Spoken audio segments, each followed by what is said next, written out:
Good morning students, myself Shan Patel.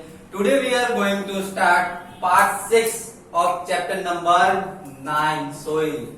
जैसे कि बच्चों हमने सोइल के बारे में अब तक बहुत सारा सीखा, सोइल प्रोफाइल के बारे में, सोइल टाइप्स, सोइल के कितने टाइप्स है, टाइप्स के बारे में भी हमने समझ लिया है ना। सोइल के टाइप्स के बारे में हम समझा कितने टाइप्स की सोइल है। There are 3 types of soil, sandy soil, clay soil and loamy soil. तो तीनों टाइप्स के बारे में हमने डिटेल में समझ लिया। बाद में सोइल प्रोफाइल के बारे में समझा है ना। लास्ट लेक्चर में हमने सोइल की प्रॉपर्टी, कुछ प्रॉपर्टी के बारे में समझा था। आज के लेक्चर में हम सोइल एंड क्रॉप्स, सोइल के टाइप्स और उसमें कौन सी टाइप का क्रॉप्स ग्रो होता है उसके बारे में आज हम समझेंगे। Okay, see here, different types of soils are found in different parts of India. बच्चों हमारे इंडिया में अलग अलग पार्ट्स में, अलग अलग स्टेट में अलग अलग टाइप्स के सोइल देखने को मिलती है। ऐसा नहीं है कि सब सिटी में, सब स्टेट्स में सेम सोइल हो, ऐसा होता है। जैसे कि आप यहाँ पे, अगर आप जो सिटी में रहते हो वहां पे देखना सोइल, आप अपने विलेज में जाओ, दूसरे स्टेट में जाओ, वहां पे आप सोइल देखना। सब जगह पे, सब इंडिया के सब पार्ट्स में सोइल के टाइप जो होते हैं वो डिफर, एक दूसरे से डिफर होते हैं, है ना, अलग अलग हो जाते हैं। Okay okay, that in some parts there is clay soil, in some parts there is loamy soil, while in some parts there is sandy soil।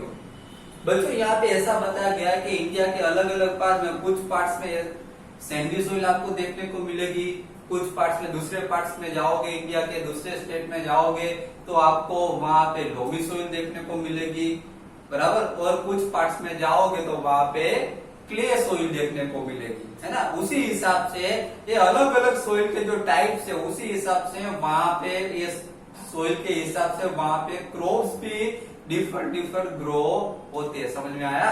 Okay, then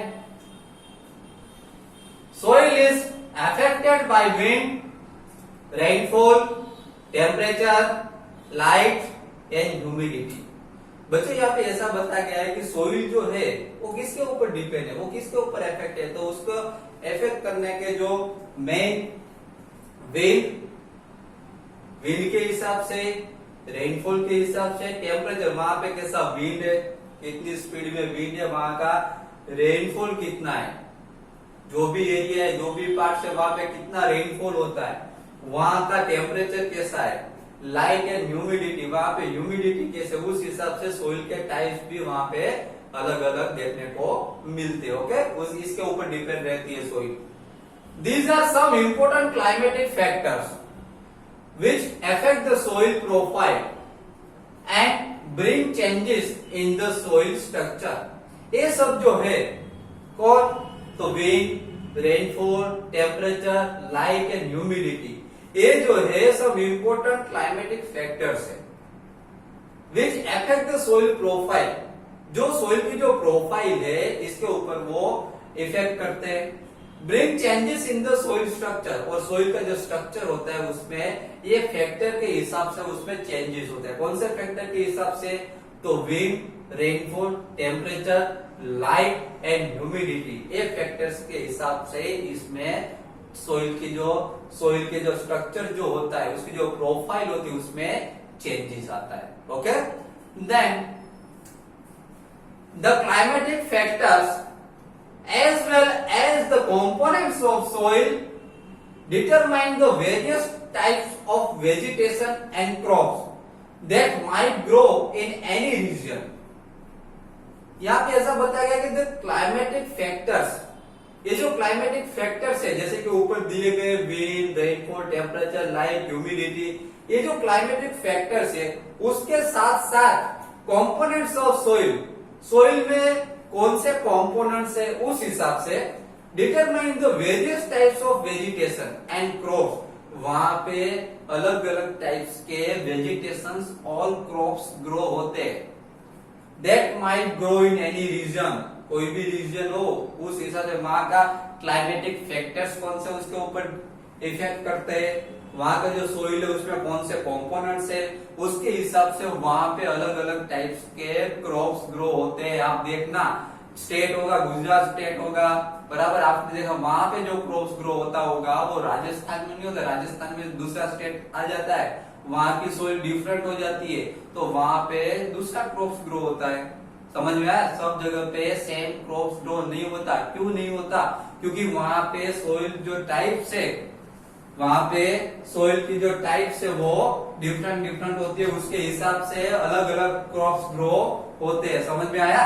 जैसे कि यहाँ पे गुजरात है, गुजरात में मोस्टली जो विलेजेस पार्ट्स है वहां पे समझ लो कि कॉटन ग्रो होता हो, तो अगर हम दूसरे स्टेट में जाएंगे, बराबर, जैसे कि समझ लो कि केरल में जाएंगे तो मोस्टली वहां पे बनानास ग्रो होते हैं। समझ में आया?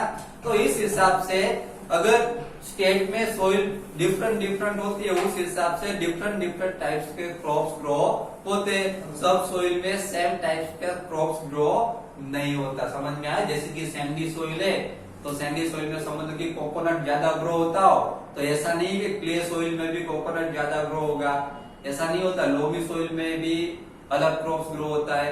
तो सोइल के हिसाब से, सोइल के जो टाइप्स है उसके हिसाब से अलग अलग क्रॉप्स ग्रो होते हैं। Okay, then clay and loamy soils are both suitable for growing cereals like wheat and gram. Such soils are good at retaining water. बच्चों यहाँ पे ऐसा बताया गया है कि जो क्ले सोइल होती है, क्ले एंड लोमी सोइल्स जो है वो उसमें सबसे बेस्ट क्या ग्रो होता है, किसके लिए सुटेबल है? तो उसमें सबसे बेस्ट ग्रो सीरियल्स होते हैं। क्या होते हैं? सीरियल्स। और सीरियल्स में भी कौन से? तो like wheat and gram. Wheat and gram grow करने के लिए सबसे बेस्ट, सबसे सुटेबल सोइल कौन सी है? Clay soil and loamy soil. Okay, then such soils are good at retaining water. बच्चों यहाँ पे ऐसा बताया गया कि ये जो सोइल है उसमें वाटर होल्डिंग करने की कैपेसिटी उसमें ज्यादा होती है। कौन सी सोइल में? तो clay soil and loamy soil. Clay soil and loamy soil, ये दोनों सोइल में वाटर रिटेनिंग कैपेसिटी ज्यादा होती है। इसका मतलब कि वो वाटर को होल्ड करके रख सकता है। समझ में आया? इसकी वजह से उसमें cereals like wheat and gram, wheat and gram जैसे जो क्रॉप्स है वो सबसे बेस्ट ग्रो होते हैं, सबसे ज्यादा ग्रो होते हैं, उसके लिए वो सुटेबल है। Okay, then for paddy soils rich in clay and organic matter and having a good capacity to retain water are ideal. यहाँ पे ऐसा बताया गया है कि फॉर पेडी, पेडी जो होते हैं, पेडी के लिए कौन सी सोइल सबसे बेस्ट है? तो for pedi soils rich in clay, जिसमें ज्यादा क्ले हो, क्ले सोइल जो होती है जिसमें ज्यादा क्ले हो, एंड ऑर्गेनिक मैटर, जिसमें ज्यादा ऑर्गेनिक मैटर हो, वैसी सोइल जो है वो पेडी के लिए बहुत सुटेबल है। A good capacity to retain water are ideal, और उसमें ज्यादा वाटर कैपेसिटी, होल्डिंग करने की कैपेसिटी, रिटेनिंग वाटर कैपेसिटी उसमें ज्यादा होनी चाहिए, जिसमें पेडी अच्छा ग्रो होगा। ओके, देन फॉर लेंटिल्स, बच्चे यहाँ पे देखिए लेंटिल्स, जो लेंटिल्स है शायद आपके लिए न्यू वर्ड्स होगा। लेंटिल्स का मीनिंग्स होता है मसूर, मसूर की दाल आपने देखी है ना, तो लेंटिल्स का अदर मीनिंग क्या है? मसूर। एंड अदर पल्सेस, जो मसूर है, लेंटिल्स है और दूसरे पल्सेस है, उसके लिए कैसी सोइल सुटेबल होनी चाहिए वो दिखाया गया है। For lentils and other pulses loamy soils which drive water easily are required. बच्चों यहाँ पे जो लेंटिल्स है और जो अदर पल्सेस है, दूसरे पल्सेस, उसके लिए सबसे बेस्ट जो सोइल है वो लोमी सोइल होती है। कौन सी सोइल होती है? Loamy soil. Okay, which drain water easily are required, जिसमें ड्रेन वाटर इजीली हो सके। समझ में आया? ओके, देन फॉर कॉटन, आपने कॉटन तो देखा ही होगा, आप मोस्टली जब विलेज में जाते तो आप कॉटन देखने को मिलता है ना, कॉटन प्लांट्स देखे होंगे। For cotton Sandy Lomb which drain water easily and can hold plenty of air are more suitable. बच्चों यहाँ पे ऐसा बताया गया कॉटन, कॉटन के लिए सबसे बेस्ट जो सोइल होती है, कॉटन के लिए सबसे बेस्ट, उसके लिए सैंडी एंड लोम सोइल। कौन सी सोइल कॉटन के लिए? सैंडी एंड लोम सोइल उसके लिए सबसे बेस्ट सुटेबल है। ओके, एंड उसमें क्या होता है, विच ड्रेन वाटर इजीली, उसमें वाटर इजीली ड्रेन हो जाता है। किसकी? वो सोइल में क्या होता है, सैंडी सोइल में वाटर इजीली ड्रेन हो जाता है। And can hold plenty of air, उसमें ज्यादा air, plenty of air, plenty of air का मतलब क्या होता है, ज्यादा एयर वो होल्ड कर सकती है। आर मोर सुटेबल, इसीलिए ज्यादा सुटेबल है कॉटन के लिए। ओके, कॉटन के लिए सैंडी एंड लॉम सॉइल इसके लिए ज्यादा सुटेबल है। Crops such as wheat are grow in the fine clay soils. बच्चों यहाँ पे ऐसा बताया गया है, crop such as wheat, wheat जो है उसके लिए सबसे बेस्ट जो सोइल है कौन सी है? Grow in the fine clay soil. Wheat जो है वो क्ले सोइल में सबसे ज्यादा ग्रो होता है, उसके लिए सबसे सुटेबल जो सोइल है, बेस्ट सोइल है, वो क्ले सोइल है। क्यों ऐसा? क्यों क्ले सोइल व्हीट के लिए क्यों सुटेबल है ज्यादा? Because they are rich in humus and are very fertile. क्योंकि जो क्ले सोइल जो होती है उसमें ह्यूमस जो है सबसे ज्यादा होता है। Okay, and are very fertile. जो क्ले सोइल है वो ज्यादा फर्टाइल है, और जिसमें ह्यूमस ज्यादा हो, जो सोइल फर्टाइल ज्यादा हो, उसमें सबसे बेस्ट क्रॉप्स ग्रो होता है। इसलिए crops such as wheat, wheat जैसा जो क्रॉप्स है उसमें वो क्ले सोइल में सबसे ज्यादा होता है, उसके लिए सबसे बेस्ट सुटेबल सोइल है क्ले सोइल। समझ में आया? तो बच्चों आज के लेक्चर में, आज हमारा कौन सा पार्ट 6 है? कौन सा है? पार्ट 6। तो आज के लेक्चर में पार्ट 6 में हमने सोइल के टाइप्स के बारे में, कौन सी टाइप्स की सोइल में कौन से क्रॉप्स ग्रो होते हैं उसके बारे में समझा।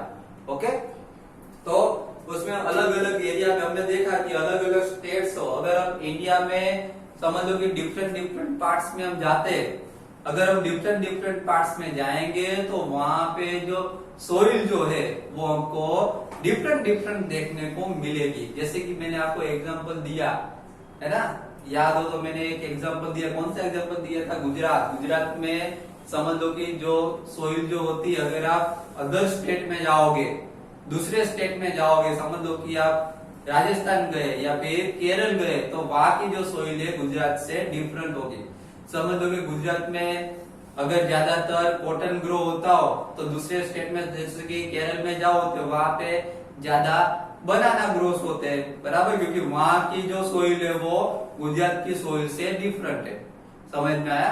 इसके हिसाब से सोइल के जो टाइप्स है, सोइल के टाइप्स के हिसाब से अलग अलग क्रॉप्स वहां पे ग्रो होते हैं। तो सोइल के टाइप्स के हिसाब से समझ लो कि उसमें वाटर कैपेसिटी भी देखनी पड़ती है।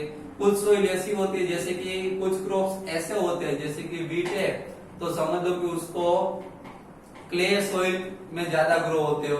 तो ऐसा नहीं कि व्हीट क्ले सोइल में ज्यादा ग्रो होते तो राइस भी वैसे ही सोइल में ग्रो हो। एक सोइल में जो क्रॉप्स ग्रो होता है वो दूसरी सोइल में उसके लिए वो सुटेबल नहीं भी हो सकता। समझ में आया? जैसे कि सैंडी सोइल में जो क्रॉप्स ग्रो होता हो, समझ लो कि कोकोनट जो है ज्यादातर सैंडी सोइल में ग्रो होता हो, तो वो कोकोनट अगर हम दूसरी सोइल में क्ले सोइल में ग्रो करने जाएंगे तो ग्रो नहीं भी हो सकता। समझ में आया? क्योंकि कोकोनट जो प्लांट है वो सैंडी सोइल में ही ग्रो होते हैं, है ना। तो इसके हिसाब से जो सैंडी सोइल में जो क्रॉप्स ग्रो होते हो वो बन सकता है कि क्ले सोइल में ग्रो ना भी हो। समझ में आया? तो इसी हिसाब से अलग अलग टाइप्स की सोइल होती है और अलग अलग टाइप्स की सोइल में अलग अलग तरीके का क्रॉप्स ग्रो होता है। ओके, तो आज के लेक्चर में बस इतना ही। आज के लेक्चर में हमने सोइल्स एंड क्रॉप्स के बारे में समझा। आज के लेक्चर में मैंने आपको जो भी समझाया वो आपको ये वीडियो को 2-3 टाइम्स आप फिर से देख लीजिए। अगर पता ना चले तो मुझे कॉल कीजिए। ओके, लेकिन इसके यहाँ पे हमारा पार्ट 6, इस चैप्टर के पार्ट 6 है, बराबर, टोटल पार्ट 6 है। 6 पार्ट यहाँ पे फिनिश हो रहे हैं, यहाँ पे चैप्टर कंप्लीट हो रहा है। ये चैप्टर की जो पीडीएफ है मैं आपको हमारी जो एप्लीकेशन है उसमें सेंड कर दूंगा। ये पीडीएफ आप पूरी नोटबुक में नोट डाउन कर लेना और उसको लर्न भी कर लेना। Okay, thank you very much.